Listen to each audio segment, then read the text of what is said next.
Bismillah ar-Rahman ar-Rahim. In the name of Allah, the Beneficent, the Most Merciful. I'd like to welcome you, dear viewers, to another in the series, In the Light of Islam. Assalamu alaikum wa rahmatullahi wa barakatuh. May Allah's peace and blessings be on each and every one of you. Dear viewers, we're continuing to look at questions which our other viewers have raised. Questions which, for the most part, are not particular to themselves, but have universal import. They have implications in our own lives. So it is worth us to listen to them carefully and to try to understand the Islamic view on these issues. Not only as the issues themselves appear, but to understand how Islam looks at these issues, the principles that are involved, so that we may apply these principles to other questions which may arise in our own lives. Because there are general principles which have been set in both the Quran and in the way of the Prophet Muhammad, may God's peace and blessing be upon him, which can address any problem which arises in our lives. So, in this segment, dear viewers, we will continue to look at a letter which came to us from Sister Nikhat from Sharjah. And before doing that, I would like to mention and remind you that if you have your own letters that you would like to send with your own questions, you may write to me, Dr. Bilal Phillips, In the Light of Islam, Sharjah TV, P.O. Box 111, Sharjah. Or, if you wish to call and speak to me directly, you may call at the Islamic Information Center in Dubai, that is 358190. And if you have personal questions which you'd like to send, not to be aired on television, but you just like a written reply, then of course indicate that on your letter, and of course you should mention what is your address or phone number so that we can get back to you. So with that, we'll continue on with the questions which were raised by Sister Nikhat from Sharjah. The last question reads, does Islam forbid a brother and sister from embracing each other at times of farewell or upon greeting? That is, embracing, the act of embracing, hugging each other. Is this permissible? Our sister is raising this question because this is an issue of male and female. I mean, a husband and wife embracing each other, no one questions this. A man embracing his father or his mother, or a woman embracing her father or mother, this is universally accepted. Although in some cultures, for a woman to embrace her father or for a man to embrace his mother, there are question marks raised here. And naturally, it becomes even greater for a brother and a sister. However, in Islam, there is no harm. There is no harm here.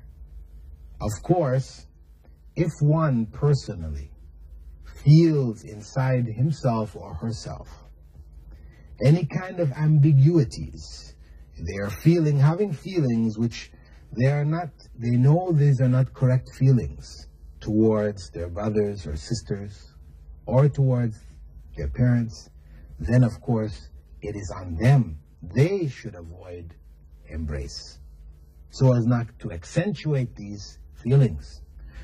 Islam does state for boys and girls that when they reach the age of 10, they should be separated in their beds. They should not be sleeping in the same beds any longer, and really, Islamically, the boys should be separated from the girls in the sense of where they're dressing, and covering themselves in their presence. This should be something encouraged from the earliest age, that it is reasonable.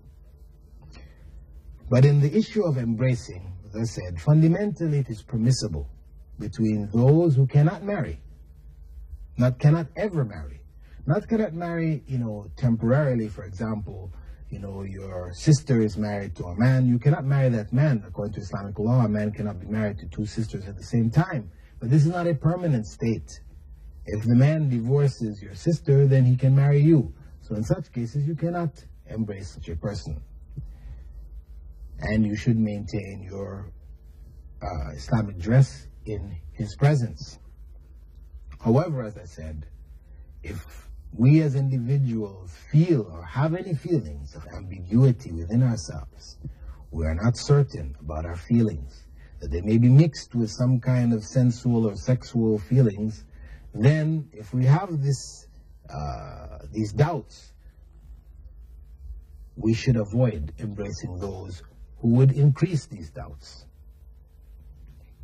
The second question was whether a woman can be seen in wudu state by other males without hijab. And I assume that what is meant here is that if a woman is making wudu, that is, in making wudu, she has to move up her garments, or her hand can be washed, you know. She may be wearing a scarf, so she could wipe over the scarf, because if she has made wudu previously, she can wipe over the scarf instead of wiping her hair. But for the arms and for her feet up to her ankles, she must expose them to have them washed, right?